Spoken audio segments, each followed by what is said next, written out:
Staf garing 90 garing 5 usia 22 tahun. Peggy Setiawan bebas usai Hakim Tunggal Eman Sulaiman menyatakan penetapan tersangka tidak sah. Putusan hakim pun didengarkan langsung oleh Ketua Harian Kompolnas yang memantau kasus pembunuhan Vina sejak ramai disorot publik hingga Peggy Setiawan ditetapkan sebagai tersangka. Kini Kompolnas mengawasi Polda Jawa Barat atas putusan Pengadilan Pra-Peradilan Peggy. Sementara evaluasi kinerja penyidik Polda Jawa Barat dan sanksi diserahkan pada internal kepolisian. Hakim menyatakan bahwa beberapa ketentuan dalam manajemen penyidikan yang diatur di Perkap ternyata tidak dilakukan. Jadi bahan evaluasi untuk ke depan agar ketika melakukan penyidikan harus cermat dan harus taat pada SOP yang sudah dibuat nanti internal dari pihak Polda Jabar tentunya yang akan mengevaluasi ya. Karena ini masalahnya kan kasus ini warisan dari penyidik terdahulu kepada penyidik yang sekarang. Sementara itu ditanyai soal langkah hukum selanjutnya, kuasa hukum Peggy Setiawan bilang fokus pada proses administrasi pembebasan Peggy. Kita tunggu ya. Kami akan tunggu untuk bawa pulang Peggy.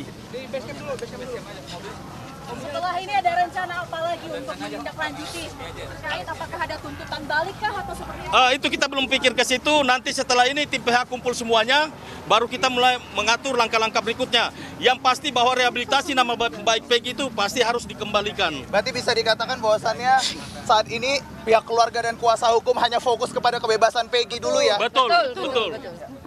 Polda Jawa Barat pasca putusan bilang akan melaksanakan putusan pengadilan dengan membebaskan Peggy Setiawan dari tahanan. Tim Liputan Kompas TV.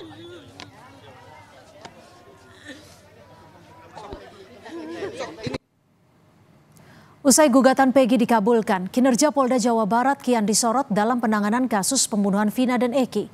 Kita bahas bersama anggota Kompolnas, sudah ada Yusuf Warsim, kuasa hukum Peggy Setiawan, Tony RM, dan ahli hukum pidana Albert Aries. Selamat petang, Pak Yusuf, Bung Tony, dan juga Bang Albert. Terima kasih sudah bergabung bersama kami di Kompas Petang.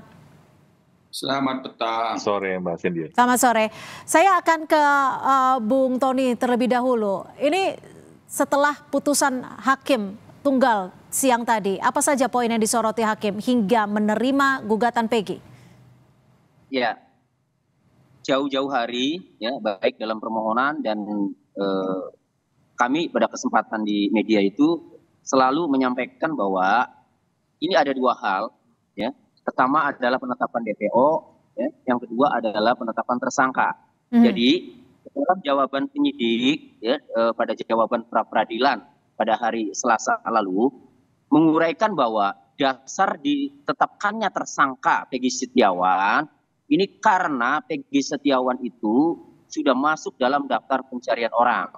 Sehingga menurut penyidik tidak perlu lagi dilakukan pemanggilan DPO kan itu.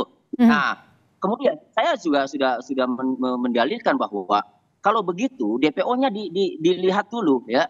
Nah, apakah DPO yang ditetapkan oleh penyidik Polda Jawa Barat itu sah atau tidak? Nah, diketahui dalam jawaban terungkap di persidangan, penyidik Polda Jawa Barat dalam menetapkan DPO 3 orang, Dani, Andi, dan Peggy alias Terong. Yang belakangan Peggy alias Terong itu diduga klien kami menurut keyakinan penyidik kan, itu pada tanggal 15 September 2016. Nah, kalau ditetapkan DPO tanggal 15 September 2016 berarti saat itu masih berlaku peraturan Kapolri nomor 14 tahun 2012. Oke, sekarang prosedur pembebasannya sudah sejauh mana? Berapa lama kata Polda Jawa Barat untuk Peggy segera dibebaskan? Iya. Jadi ini tadi dapat informasi ya, ternyata penyidik Polda Jawa Barat ini tidak langsung membebaskan melainkan mau melakukan gelar perkara dulu untuk menindaklanjuti putusan pengadilan. Ini update terakhir baru saja dapat kabar, sehingga kami tim penasihat hukum ini masih menunggu ya apakah memang gelar perkaranya dilakukan hari ini ya, sore ini ataukah nanti. Jadi kami masih menunggu kepastian. Jadi kami belum bebas ini Peggy-nya, masih menunggu gelar perkara katanya tadi informasi terakhir. Gelar perkara seperti apa nih, Bung Tony, mungkin bisa lebih dijelaskan? Ya, biasanya setiap keputusan itu penyidik melakukan gelar perkara ya. Nah, padahal memang ini sudah ada putusan pengadilan ya yang sudah berkekuatan hukum tetap karena tidak ada upaya hukum banding maupun kasasi maupun PK untuk pra peradilan ini kan. Nah, jadi artinya tidak inkrah. Tetapi ini mungkin diatur di dalam SOP mengeluarkan tahanan mungkin bahwa harus gelar perkara mungkin ya. Nah, hanya saja tadi menyampaikan bahwa akan dilakukan gelar perkara terlebih dahulu untuk mengeluarkan Peggy Setiawan ini. Baik, Bang Albert, ini kan setelah Peggy tak lagi tersangka berdasarkan keputusan Hakim Tunggal di Pengadilan Negeri Bandung. Lalu Anda melihatnya kasus ini akan seperti apa? Kelanjutan untuk kasus pembunuhan Vina dan Eki penanganannya akan seperti apa? Baik, terima kasih Mbak Cynthia. Yang pertama kita hormati dan apresiasi dulu nih putusan pra peradilan terkait Peggy Setiawan ini ya. Nah, namun perlu saya sampaikan pada masyarakat, putusan pra peradilan itu adalah putusan yang belum memasuki materi pokok perkara mengenai benar atau salahnya seseorang. Itu yang pertama. Yang kedua, sejak dari awal kita sudah mendengar Kapolri sudah mengingatkan pentingnya crime scientific investigation. Oleh karena itu, kita mengharapkan Polri dalam hal ini menganggap ini sebagai suatu evaluasi internal untuk penyidikan yang lebih baik, lebih objektif dan profesional ke depannya.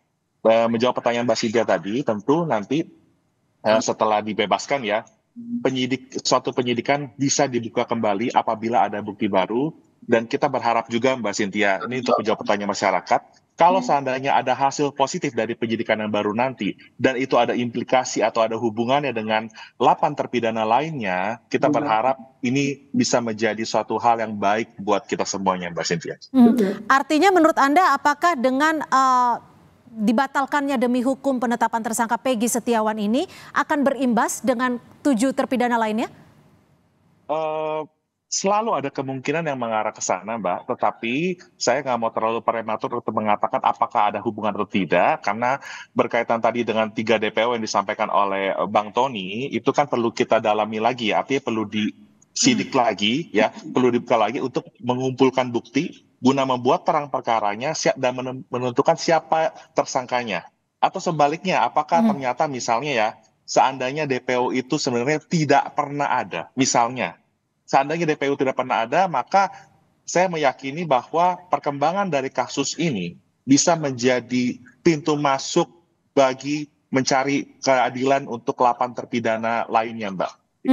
Karena kalau seandainya dari proses yang berkembang ini ternyata misalnya ada proses miscarriage of justice misalnya, ada peradilan sesat misalnya, tentu dengan segala hormat ya, res judicata pro veritate habetur tentu ya, terhadap putusan yang sudah inkrah, maka kita harus legowo karena ini berkaitan dengan kebebasan dan istilahnya tubuh seseorang yang tanda kutip harus mendekam di lembaga pemasyarakatan, Mbak. Oke, Pak Yusuf, terkait dengan dilepasnya atau dibebaskannya Peggy dari status tersangkanya, ini apakah kinerja dari penyidik Polda Jawa Barat dalam tanda kutip perlu dipertanyakan? Ya, terima kasih. Tentu kita menghormati dan tentu ada kejelasan, ada kepastian hukum terkait dengan penyidikan yang dilakukan oleh Peggy Setiawan. Dengan putusan ini tentu pertama yang harus dilakukan ya melaksanakan putusan. Nah, kalaupun pada saat ini sesuai dengan SOP karena ada perintah di dalam putusan itu dihentikan penyidikannya, tentu mana lazimnya penghentian penyidikan itu juga dilakukan melalui gelar perkara. Termasuk nanti di dalamnya juga pencabutan tentang penetapan status tersangka. Dalam gelar perkara nanti penyidik mendasari adanya putusan pra peradilan. Itu kalau bicara SOP normalnya, gelar perkara dilakukan untuk kepentingan menaikkan tingkat penyelidikan ke penyidikan. Saat penyidikan dilakukan, perkara dilakukan untuk menetapkan ada pelaku, siapa yang dijadikan tersangka atau tidak. Pada saat ini sudah ada penetapan tersangka, diajukan upaya pra peradilan dari pihak Peggy, nanti akan dilakukan, apabila benar akan dilakukan gelar perkara, ini akan kami pantau. Tentu gelar perkara ini dalam pengertian kami ya sebagaimana biasa mendasari putusan pengadilan akan dilakukan penghentian penyidikan tanpa Artinya dengan adanya gelar perkara yang akan dilakukan Polda Jawa Barat ini, Peggy Setiawan tidak dibebaskan hari ini atau seperti apa? Ya, kalau hari ini dilakukan gelar perkara, tentu ketika sudah dihentikan dan pencabutan ya tentunya berlaku juga pada hari ini. Oleh karena itu kami sebagai pengawas akan melakukan pemantauan yang pasti.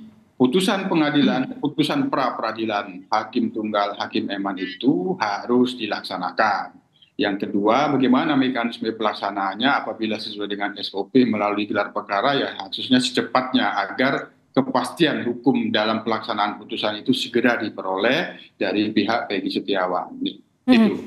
Baik, Bung Tony, ini kan hakim juga meminta agar harkat Peggy Setiawan diperbaiki. Apa yang akan dilakukan oleh tim kuasa hukum untuk memastikan, karena sudah ada yang dirugikan tidak hanya soal nama baik tapi juga secara psikologis dan juga waktu di mana Peggy Setiawan harus mendekam?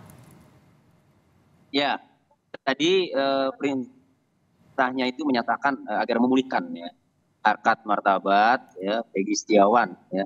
Jadi pelaksanaannya ini ya penyidik Polda Jawa Barat ya harus nanti mengumumkan kembali kan bahwa status tersangka ya yang disandang Peggy Setiawan ini sudah dibatalkan ya. Jadi harus fair, dahulu Polda Jawa Barat mengumumkan bahwa Peggy ini tersangka. Nah, setelah ada putusan pengadilan ini, pra peradilan ini, maka penyidik Polda Jawa Barat juga untuk memulihkan nama baiknya itu harus mengumumkan kembali ya sesuai dengan keadaan semula bagi Peggy Setiawan.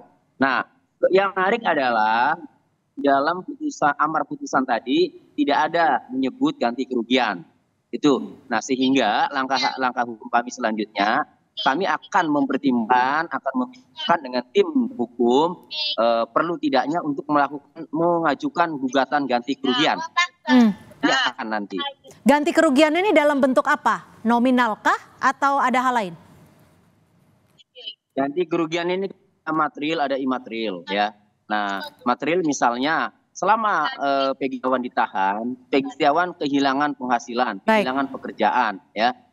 Setelah dihitung beberapa bulan itu material ya, yang tidak terkerja karena Peggy Setiawan ya merasa itu ya disudutkan dalam arti seolah-olah membunuh apa segala macam, itu nanti ada email. Semua ini akan kami bicarakan dengan tim hukum penasihat hukum Peggy Setiawan. Baik, Bang Albert, ini dengan keputusan hakim ini, apakah artinya masih ada 3 DPO lagi yang harus diburu polisi atau tetap 1 DPO seperti yang polisi sebutkan bahwa 2 DPO lainnya itu fiktif atau seperti apa ini? Yang pertama yang perlu dipastikan adalah ini kan 3 DPO itu kan faktanya berasal dari putusan ya, disebutkan dalam putusan yang sudah berkekuatan hukum tetap.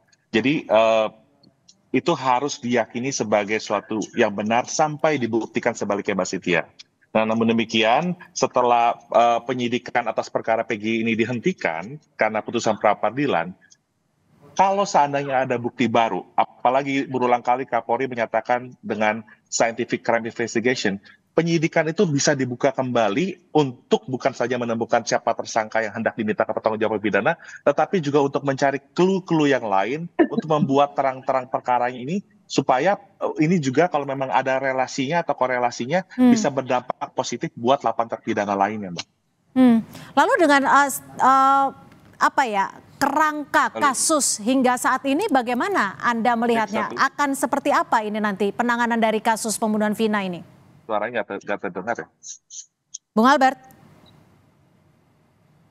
Baik, saya ke Pak Yusuf dulu. Pak Yusuf, Anda melihatnya nanti Polda Jawa Barat harus memulai dari mana lagi nih untuk kembali memburu tersangka dari kasus pembunuhan Vina dan Eki? Pak Yusuf. Nggak ada suara.